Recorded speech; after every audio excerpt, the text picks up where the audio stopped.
Assalamualaikum warahmatullahi wabarakatuh. Perkenalkan, nama saya Lili Setiawati. Saya mengajar di SDIT Izzatul Islam, Kecamatan Getasan, Kabupaten Semarang. Saya mahasiswa PPG dalam jabatan angkatan keempat di Universitas Muhammadiyah Surakarta.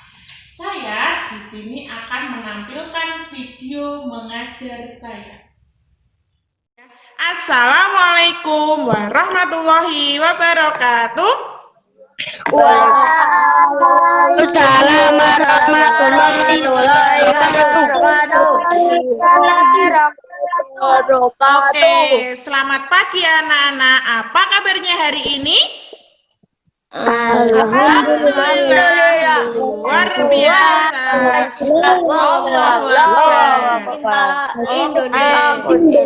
Indonesia. Oke, anak-anak, siapa yang hari ini tidak hadir ya? Tadi sudah ada beberapa yang izin tidak ikut ya. Nanti untuk pembelajaran hari ini yang tidak bisa ikut bisa Bu Guru Sar melalui WA group ya.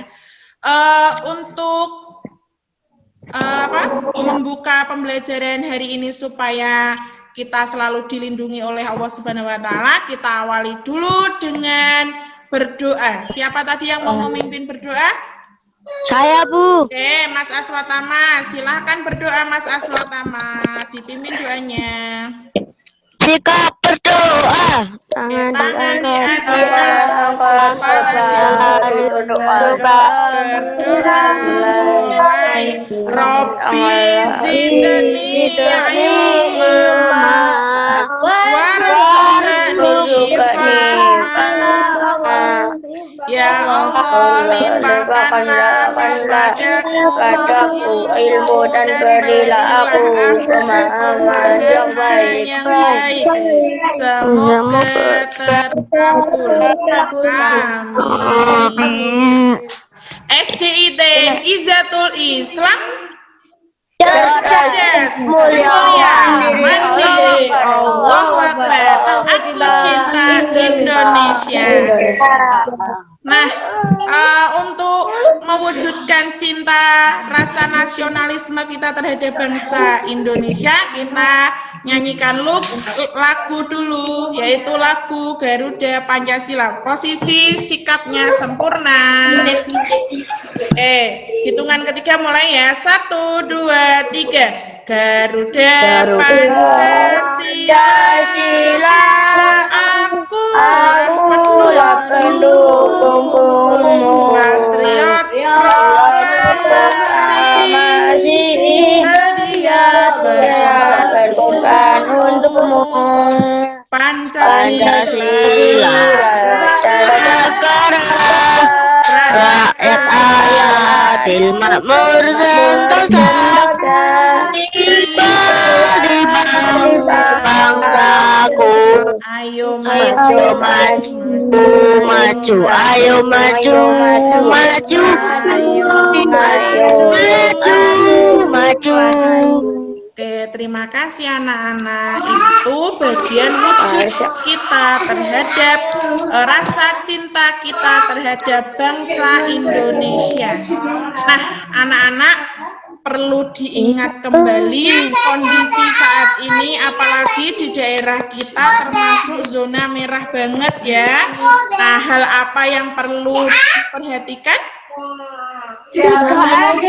Iya, dengan melakukan 3M. Apa saja 3M? Memakai masker. Yang pertama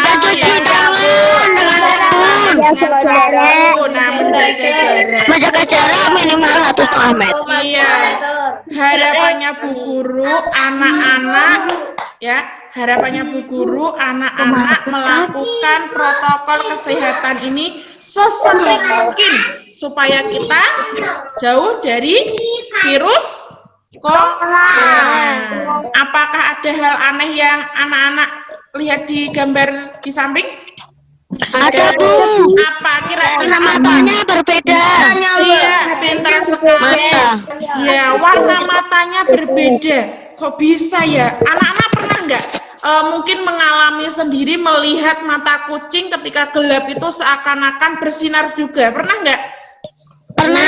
Nah, tapi itu bukan kucing jadi-jadian ya. Pada takut ya, senengnya pada takut ya. Ya. Ya, itu bukan kucing jadi-jadian.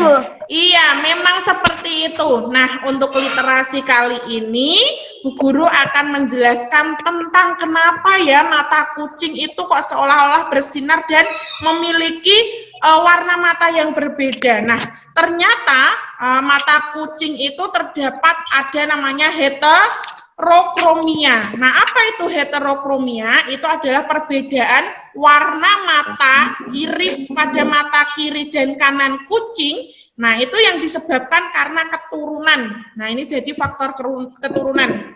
Selain itu, mata kucing ketika malam hari waktu gelap itu juga kelihatan bersinar ya anak-anak ya. Ya, nah itu disebabkan karena di dalam mata kucing itu ada nama jaringan namanya yaitu tapetum lucidum. Nah, itu yang menyebabkan mata kucing itu sensitif terhadap cahaya ketika mungkin anak-anak ketika malam hari pakai sepeda motor ya, pergi terus di tengah-tengah ada kucing terus melihat langsung matanya kelihatan menyala seperti itu ya, bersinar gitu ya. Iya, Bu. Nah, itu ternyata ada jaringan yang disebut dengan tapetum lucidum. Nah, jadi untuk literasi hari ini seperti itu. Jadi supaya anak-anak tidak salah persepsi ya. Jadi kita bisa menambah ilmu kita tentang mata kucing itu seolah-olah kok kelihatan bersinar. Nah, jadi semoga ya literasi hari ini bisa bermanfaat. Jadi anak-anak tidak perlu takut ketika mata kucing itu seolah-olah bersinar. Itu bukan kucing jadi-jadian, tapi memang seperti itu. Ya, itu bukan hantu juga. Seperti itu ya anak-anak ya. Nah, kita hari ini akan belajar yaitu tema 5 tentang ekosistem, subtema 2 yaitu hubungan antar makhluk hidup dalam ekosistem, dan pembelajaran yang satu. Nah, tujuan pembelajaran hari ini nanti anak-anak dapat menentukan kata tanya yang terdapat pada teks non-fiksi, membuat kalimat pertanyaan pada teks dalam, menentukan peran makhluk hidup pada ekosistem, yang terakhir adalah menganalisis peran makhluk hidup jika terjadi ketidakseimbangan pada ekosistem. Nah, kita simak dulu. Video siapa dan siapa? Harimau dan siapa? Dan rusa. Oke. Harimaunya kenapa? Memakan rusa. Nah, dari video yang anak-anak sudah simak tadi, nah ini kira-kira yang dilakukan harimau tadi apa ya? Mencari mangsa. Mangsanya yaitu makanan. Siapa makanannya? Rusa. Nah, kira-kira anak-anak tahu nggak? Itu di ekosistem mana ya? Hutan sabana. Hutan sabana, pintar sekali. Iya, ini adalah di ekosistem hutan sabana, bukan di laut ya. Jadi anak-anak nanti harus bisa membedakan ekosistem di mana. Nah, sekarang kita baca dulu ya. Ayo membaca ya. Ini adalah bagian dari teks non-fiksi. Coba. Bisa melihat anak-anak? Bisa. Nah, ada yang mau membacakan? Ada yang mau membacakan? Siapa ya? Siapa yang mau membacakan? Ayo. Saya, Bu. Oke. Mas Yuda, coba dibacakan dulu paragraf pertama dulu. Coba. Puluhan ular sawah serbu perkampungan warga. Selama 1 bulan terakhir, puluhan ekor ular menyerbu perkampungan rumah warga di Kelurahan 13 Ulu, Kecamatan Jebareng Ulu 2, Palembang, Sumatera Selatan. Sejak 22 Februari hingga kini sudah 25 ekor lebih ular piton atau ular sawah menyerbu di perkampungan mengatakan ular sawah telah ditemukan oleh warga. Itu dilaporkan ke polsek yang ada di sekitar daerah tersebut dan ditindaklanjutkan oleh personel Polresta Palembang. Oke. Nah, dari bacaan ini, apakah masalah yang terdapat pada teks ini kira-kira apa? Ular menyerbu warga, Bu. Iya, ular menyerbu warga, ya. Ular menyerbu warga, banyak ular yang masuk di dalam perkampungan. Nah, kira-kira tahu nggak penyebabnya apa ya? Karena ular mencari mangsa. Karena ular mencari mangsa. Berarti mangsanya kenapa? Kehilangan mangsa terus kemudian dia berlari ke rumah warga, seperti itu ya? Iya. Nah, dari teks non-fiksi yang sudah anak-anak pahami, yang sudah anak-anak baca tadi, nah, kita dapat memahami isi bacaan dengan membuat kalimat pertanyaan. Nah, jadi nanti kita bisa membuat kalimat pertanyaan yang jawabannya ada di dalam teks non-fiksi ini. Sebelum kita membuat kalimat pertanyaan, tentunya anak-anak sudah bisa ya menyebutkan kata tanya apa yang bisa untuk membuat kalimat pertanyaan untuk teks non fiksi tersebut. Yuk, sebutkan. Nanti buku tulis di sini. Apa? Oke, pintar sekali. Terus apa lagi? Gimana? Di mana? Boleh. Kapan? Siapa? Ya, guru tulis ya. Kapan? Siapa? Terus? Terus yang keempat? Kapan? Boleh, pintar sekali. Yang kelima terakhir.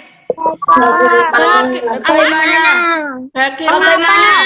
Oh, mengapa aja? Mengapa? Oke. Nah, dari kata tanya ini bisa dibuat kalimat pertanyaan. Nah, sekarang dari kata tanya ini, Bu Guru sudah membagi dua kelompok, yaitu sesuai zona kita ya, ada zona atas dan zona bawah. Nah, nanti anak-anak diskusikan melalui WA group yang sudah dibagi itu dengan menggunakan pesan suara. Ketika anak-anak membuat kalimat pertanyaan yang sudah disusun kata tanyanya tadi ya, dengan bantuan dengan apa ini? Adik Simba. Nah, anak-anak menuliskan pada tabel yang sudah disediakan. Nah, jadi silakan anak-anak download, nanti sudah Bu Guru share di WA group anak masing-masing ya, ada zona atas dan zona bawah, nanti didiskusikan melalui pesan suara. Paham anak-anak? Paham. Oke. Anak-anak silakan buka lembar kerja pertama. Teman-teman, kita membuat kalimat pertanyaan dari atas ya. Kayak ada usulan kalimat pertanyaan, yaitu apa hewan yang menyerbu perkampungan warga? Iya, benar Danis. Saya juga punya usul. Berapa banyak ular yang menyerbu perkampungan warga pada tanggal 22 Februari? Pendapat teman-teman sambil saya tulis ya. Saya juga punya usulan pertanyaan. Mengapa ular masuk ke permukiman penduduk? Alhamdulillah sudah lengkap tugas kita. Nanti saya yang akan mewakili presentasi. Kelompoknya siapa yang sudah selesai? Saya, Bu. Oh, kelompoknya Mas Aswatama. Mas Aswatama. Berarti ini nanti seperti ini ya anak-anak. Jadi kita mempresentasikannya, kelompoknya atas membuat kalimat tanya, kelompok bawah menjawabnya. Oke, seperti itu. Oke, Mas Aswatama, coba nanti berarti Mas Aswatama ikut zona atas ya, Mas Aswatama. Ya, Bu. Berarti yo silahkan membuat apa kalimat pertanyaannya dipresentasikan dulu Mas, satu aja dulu, nanti biar Jawabannya dijawab oleh kelompok zona bawah. Yo, silahkan Mas Aswatama. Mengapa ular menyerbu perkampungan warga? Oke, mengapa ular menyerbu perkampungan warga? Itu dari kelompok zona atas. Mas Aswatama mewakili kelompok zona atas. Yo, siapa yang zona bawah yang mau menjawab? Saya, Bu. Pinter Mbak Diva. Yo, Mbak Diva. Karena ular mencari mangsa. Oke, pinter sekali. Tepuk tangan buat kedua kelompok. Oke, hebat sekali. Jawabannya pas. Biasanya kalau ada kata mengapa, langsung jawabannya pakai kata karena di awalnya ya. Iya, pinter sekali Mbak Diva dan Mas Aswatama. Yo, Saya, Bu. Ya, yo. Apa nama hewan yang menyerbu perkampungan warga? Oke, itu dari Saya, zona Bu. bawah. Siapa? Oh, Mas Yuda yang mau menjawab. Apa? Ular, Bu. Ular, pintar sekali. Yo, satu lagi. Zona atas, perwakilan zona atas terakhir. Membuat pertanyaan. Ya, yo. Sebutkan nama. Oke, pintar sekali. Yo, siapa yo? Alwan, berapa Ya, Mas ekor Alwan. Oke. ular? Iya, maaf, Bu Guru nggak bisa melihat wajahnya Mas Alwan. Ya, Mas Alwan cepet. Apa? Berapa ekor ular yang ditemukan pada 22 Februari? Oke, yuk kelompok bawah yang menjawab siapa? Saya, Bu. Iya, Mbak Ira. Mbak Ira. Mas Yaki. Oke, pinter Mas Yaki. Berapa Mas Yaki? 25. 25. 25. Oh, ya, oke, pinter. Tepuk tangan untuk semuanya. Tepuk tangan untuk semuanya. Oke, berarti semuanya sudah bisa ya. Hasil dari presentasi tadi saling memberi pertanyaan dan kelompok bawah menjawab. Nah, itu sangat kompak sekali, hebat semuanya. Nah, berarti anak-anak bisa ya menyusun kalimat pertanyaan dengan kata tanya yang menggunakan apa tadi anak-anak? Adik Simba. Oke, dari bacaan tadi ada berita tadi ya, dari kutipan teks non fiksi tadi. Nah, kita dapat mengambil kesimpulan. Siapa ya? Ya, Mbak Diva lagi. Ya, Mbak Diva. Oke. Sambil Bu Guru tulis di sini ya. Puluhan ular menyerbu perkampungan warga. Oke, yang pertama adalah puluhan ular menyerbu perkampungan warga. Oke, terus yang kedua, siapa yang mau membantu yang kedua? Saya, Bu. Oh, Mas Alwan. Oke, apa Mas Alwan? Banyak ular yang ditangkap warga. Oke, pintar sekali. Banyak ular yang ditangkap warga. Bacaan tadi menceritakan tentang puluhan ular menyerbu perkampungan warga, terus diceritakan juga banyaknya ular di rumah warga dan puluhan yang masuk ke rumah warga. Nah, dalam isi bacaan teks tadi, teks non-fiksi tersebut, ular merupakan hewan yang mengganggu pemukiman warga. Nih, contohnya seperti ini ya. Nah, kenapa kok ular tadi mengganggu pemukiman warga? Tadi kenapa? Tahu sebabnya? Mencari makan. Karena mencari makan. Sebenarnya makanan ular itu apa tuh? Tikus. Nah, kenapa kok mencari tikusnya sampai ke rumah warga? Tikusnya habis. Oh, pinter sekali Mas Yaki. Karena tikus yang ada di sawah pada mati dibasmi oleh petani, sehingga ularnya bingung ya. Sehingga ularnya bingung mencari mangsa, makanya terus ularnya keluar dari ekosistemnya menuju ke rumah warga. Nah, di ekosistem tersebut ternyata ular tadi memakan tikus. Lah, tikus itu memakan siapa, Nak? Tikus itu makan padi. Nah, itu yang disebut dengan apa itu? Rantai makanan. Pintar sekali, rantai makanan. Nah, sekarang mari kita beraktivitas yang kedua ya. Tugas anak-anak adalah berdiskusi kembali. Di sini ada kartu acak. Ada apa saja? Gambarnya banyak ya. Kasih acak-acakan ya ini ya. Ya enggak? Iya. Nah, sekarang anak-anak Bu Guru beri waktu untuk berdiskusi melalui WA Group dengan pesan suara. Nanti ada yang mencatat, terus setelah itu dikirim ke Japri nomornya Bu Guru. Jadi supaya tidak dilihat oleh seperti itu ya. Jadi nanti silakan ditulis ekosistemnya mana, rantai makanannya seperti apa. Buka lembar kerja yang kedua ya. Teman-teman, berarti kita lihat dulu ekosistem yang ada pada gambar.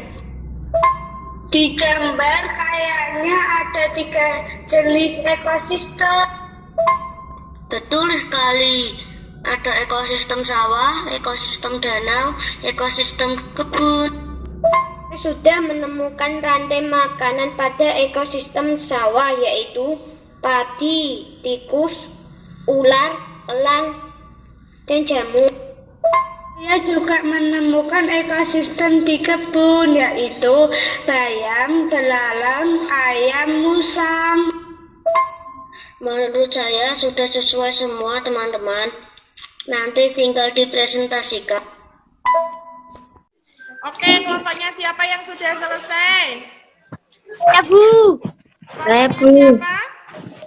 Oh, kelompoknya Mas Alwan. Ya, kelompoknya Mas Alwan. Nama kelompok Fadil, Sekal, Yuda, Valen. Oke, Ekosistem lanjut. sawah. Iya, pertama ekosistem sawah. Di situ ada rantai makanannya yang bisa dibuat apa tadi? Padi, Iya, tikus. dimakan padi. Dimakan tikus. Oke, pintar Tikus sekali. Oke, terus? dimakan elang. Oke, pintar sekali. Elangnya? Elang. Mengurang. Iya, berkurang atau mati dimakan oleh dekomposer ya. Dekomposernya di sini siapa? Jamur. Jamur. Oke, yang kedua coba Mas Fadil. Perwakilan dari kelompoknya yang ekosistem kebun. Coba Mas Fadil. Ekosistem kebun. Oke. Belalang. Dimakan. Dimakan belalang. Oke, pintar. Terus? Dimakan ayam. Pintar, lanjut. Ayam dimakan musang. Oke, dimakan musang. Iya, yang terakhir coba. Ekosistem danau. Ya.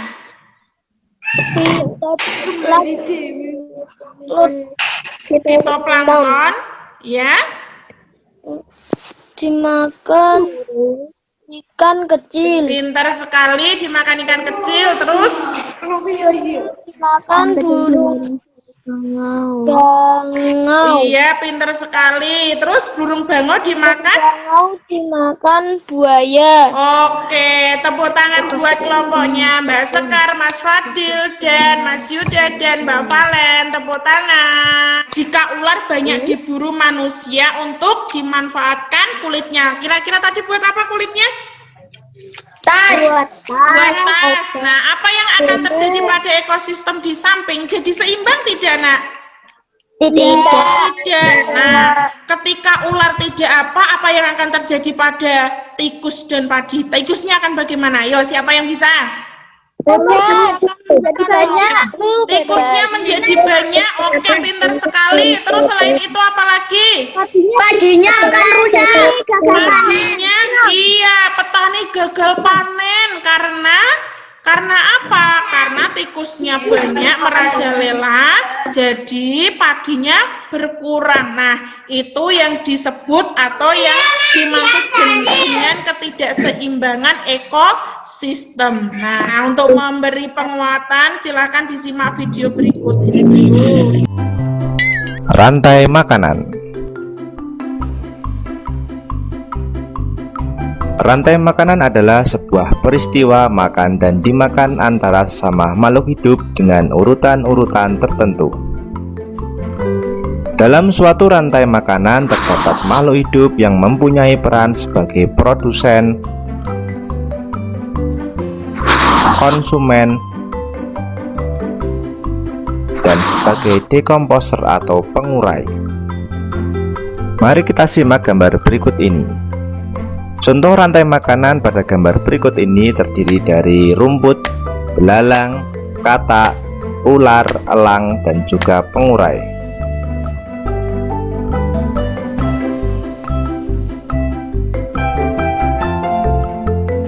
Rumput disebut sebagai produsen. Kemudian rumput akan dimakan oleh belalang yang disebut sebagai konsumen primer atau konsumen tingkat pertama. Selanjutnya belalang akan dimakan oleh katak. Katak disebut sebagai konsumen tingkat 2 atau konsumen sekunder. Kemudian katak akan dimakan oleh ular. Ular sebagai konsumen ketiga. Selanjutnya, ular akan dimakan oleh burung elang. Burung elang sebagai konsumen keempat. Dan pada akhirnya elang akan mati dan diuraikan oleh dekomposer, dalam hal ini adalah jamur atau fungi. Kemudian sisa dari elang yang telah diuraikan oleh jamur akan diserap oleh rumput. Dalam suatu ekosistem umumnya tidak hanya terdiri dari satu rantai makanan, akan tetapi banyak rantai makanan.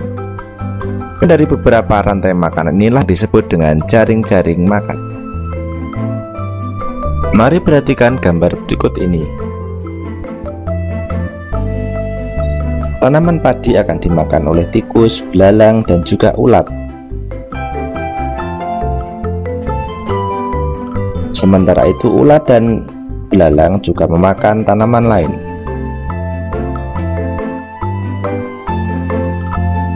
Kemudian ulat dan belalang akan dimakan oleh ayam.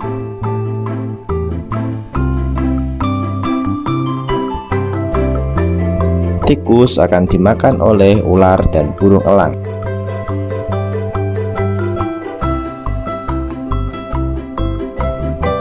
Belalang dan ulat akan dimakan oleh katak. Kemudian ayam juga akan dimakan oleh ular. Selain ular, ayam juga akan dimakan oleh burung elang.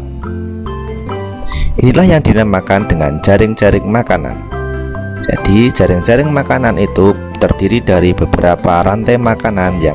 Nah, berarti anak-anak sudah memahami.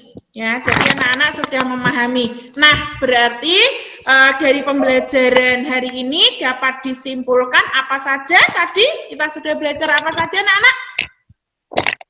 Apa? Pertanyaan dengan menggunakan kata tanya adik Simba. Iya, membuat pertanyaan dengan menggunakan kata tanya adik Simba. Terus apa lagi? Dalam sebuah ekosistem terdapat peran Iya, dalam isi bacaan teks non-fiksi dapat dibuat pertanyaan. Oke, yang ketiga. Dalam isi bacaan teks non-fiksi Ya, dalam sebuah ekosistem terdapat peran makhluk hidup di dalamnya. Dan yang terakhir adalah peran makhluk hidup sangat mempengaruhi ketidakseimbangan ekosistem. Nah, nanti habis ini anak-anak akan Bu Guru kirim link melalui WA Group. Nah, untuk menguji pemahaman anak-anak hari ini tentang materi yang sudah diberikan tadi, nanti diklik ya link tersebut. Silahkan anak-anak kerjakan dengan sungguh-sungguh supaya hasilnya tetap baik. Nah, kegiatan hari ini, apa yang telah kamu pelajari hari ini? membuat kalimat pertanyaan. Iya, Mas Danis pinter sekali. Terus belajar tentang rantai makanan. Apa yang paling kamu sukai tentang pembelajaran hari ini? rantai makanan. Rantai makanan. Kenapa kok suka? Rantai makanan. Kenapa? Oh, mubeng-mubeng karena ada seperti rantai itu ya. Nah, terus apa yang belum kamu kuasai pembelajaran hari ini? Apa? Tadi tentang apa? Insya Allah sudah menguasai semuanya ya. Nah, untuk pembelajaran hari ini, nah kita sudah sampai terakhir. Harapannya Bu Guru, kita semua wajib bersyukur dengan tubuh sehat yang Allah berikan kepada kita. Gunakan tubuh sehatmu dengan suatu hal yang bermanfaat. Salah satunya adalah tolong menolong kepada sesama makhluk hidup. Nah, seperti gambar di sini ya, ketika kita lagi berjalan mengalami kesusahan, kita tolong menolong. Tidak cuma dengan manusia, dengan makhluk hidup. Makhluk hidup itu dengan siapa? Bisa hewan, bisa tumbuhan. Kita siapkan lagi untuk pembelajaran berikutnya, yaitu masih tentang teks non-fiksi, yaitu tentang pokok pikiran, dan kita juga masih belajar tentang peran makhluk hidup, ya, yaitu tentang hubungan timbal balik makhluk hidup terhadap lingkungannya. Besok kita akan belajar tentang simbiosis. Nah, sebelum Bu Guru akhiri pembelajaran hari ini, silakan kita tutup dengan berdoa terlebih dahulu. Yo, Jika siapa? berdoa, Nah, Mas Aswata. Salat ditundukkan, berdoa mulai. Subhanakallahumma wa bihamdika asyhadu an la ilaha illa anta astaghfiruka wa atubu ilaik. Amin. Oke, terima kasih banyak. Pembelajaran hari ini sudah berjalan dengan lancar. Pesannya Bu Guru, tetap semangat belajar di rumah. Jangan lupa patuhi apa tadi? Protokol kesehatan dengan 3M. Apa? Memakai masker, mencuci tangan, menjaga jarak. Oke, kurang lebihnya Bu Guru minta maaf. Bu Guru akhiri. Wassalamualaikum warahmatullahi wabarakatuh. Waalaikumsalam.